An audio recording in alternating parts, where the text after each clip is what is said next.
Alors en fait, moi, c'est ma grand-mère qui m'a appris à broder quand j'étais enfant. Après, j'ai laissé la broderie de côté parce que c'était un peu ringard quand j'étais ado. Et puis c'est vraiment à la suite d'un voyage au Burkina Faso en fait que j'ai repris la broderie.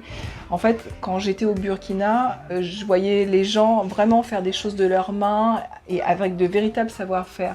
Alors que moi, à cette époque-là, je travaillais derrière un ordinateur. Et quand je suis rentrée, je me suis posé la question de qu'est-ce que moi je savais faire avec mes mains, et c'est là que en fait, j'ai repensé la broderie et que je me suis remis à la broderie.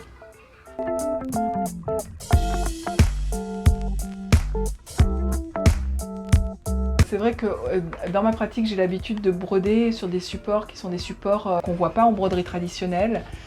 Des sacs plastiques, des filets de pommes de terre, des serpillères, du carton. Et en fait, je brode sur ces matériaux. L'idée, pour moi, c'est d'arriver à dépoussiérer la broderie de ses archétypes habituels, d'arriver à exploiter la broderie dans tout ce qu'elle peut apporter de contemporain.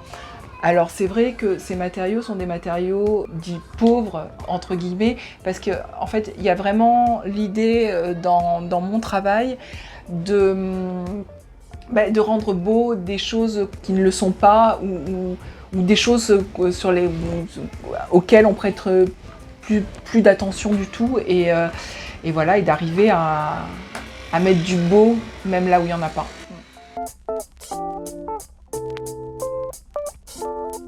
C'est vrai que je ne pourrais pas non plus utiliser n'importe quel... Enfin si, je peux utiliser n'importe quel type de matériau. Par contre, il y a une vraie importance pour moi de faire matcher le matériau avec le sujet que je veux aborder. Alors des fois, c'est le matériau qui va induire le propos, et des fois, c'est le propos qui va me faire trouver le matériau. Il y a une espèce d'aller-retour en fait entre effectivement la matière et ce que j'ai à dire.